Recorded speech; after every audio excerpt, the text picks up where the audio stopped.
Di video kali ini, kita akan melanjutkan materi blind search dengan studi kasusnya.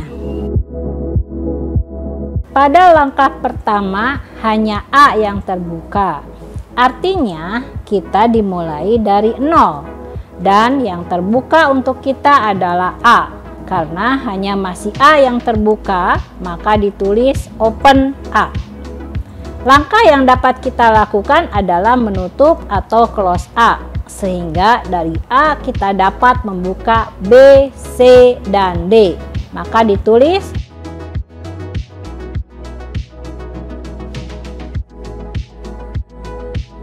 pada langkah kedua, kita mempunyai 3 opsi untuk membuka jalur lain.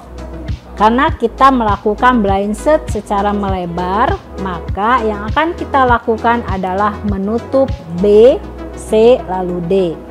Namun dilakukan satu persatu. Pada saat B kita close, maka yang terbuka adalah E dan F. Sehingga penulisannya open sama dengan C, D, E, F. Kita lanjut, pada saat C kita close, maka C akan membuka G dan H, sehingga opennya adalah D, E, F, G, H. Dan setelah itu kita tutup D, maka akan membuka I dan J. Pada saat D kita close, urutan opennya adalah E, F, G, H, I, J.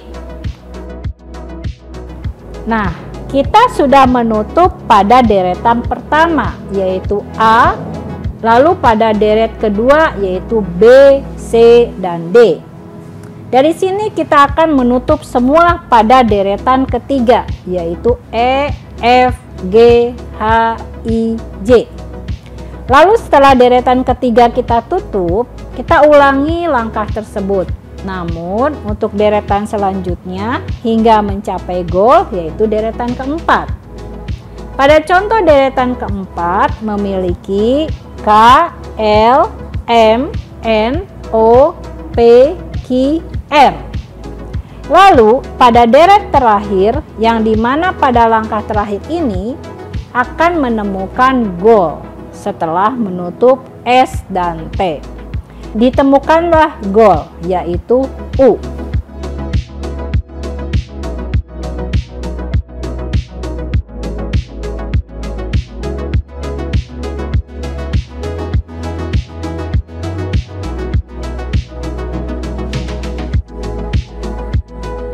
Pada langkah pertama, karena yang terbuka hanya A, maka kita akan menutup A.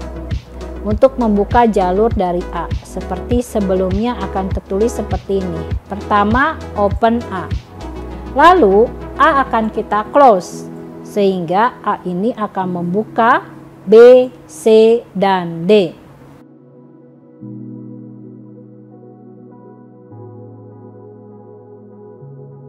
Setelah terbuka B, C, dan D, yang kita lakukan adalah menutup B, sehingga terbuka E dan F. Close B, maka akan open E, F, C, D. Perhatikan pada knowledge base. Kita tidak mengurutkan alfabet, tapi berdasarkan dari yang terbaru. Karena default search tidak mencari secara melebar, namun pencariannya mendalam. Kita lanjutkan dengan menutup E. Maka akan tertulis close E, B, dan A. E ini akan membuka K, L, sehingga open K, L, F, C, D. Seperti namanya default search, kita akan mencari secara mendalam. Maka kita akan menutup K, sehingga pada saat K kita close, sehingga open S, L, F, C, D. Dari sini karena kita akan meng-close S, nah kebetulan S ini tidak ada turunannya, maka pada saat S kita close, opennya hanya L, F, C, dan D. Setelah itu close L, sehingga L ini akan membuka T, sehingga urutan opennya adalah T, F, C, D. Setelah kita menutup semua yang ada di E, yaitu secara berurutan menutup K, S, L, dan T, kita akan berpindah ke F, yang dimana F ini hanya terbuka M. Kenapa hanya M? Karena kita sudah menutup L dari jalur E, sehingga hanya M yang terbuka. Apabila jika kita sudah menutup M, kita lanjutkan dengan menutup C. Dari sini arahan yang dilakukan oleh Deep Search adalah menutup secara berurutan G, N, lalu H, O, dan P. Dari sini ketika P tertutup dan terbuka U, kita bisa mengakhiri pencarian karena goal sudah ditemukan. Maka penulisan pada langkah akhir akan tertulis seperti ini.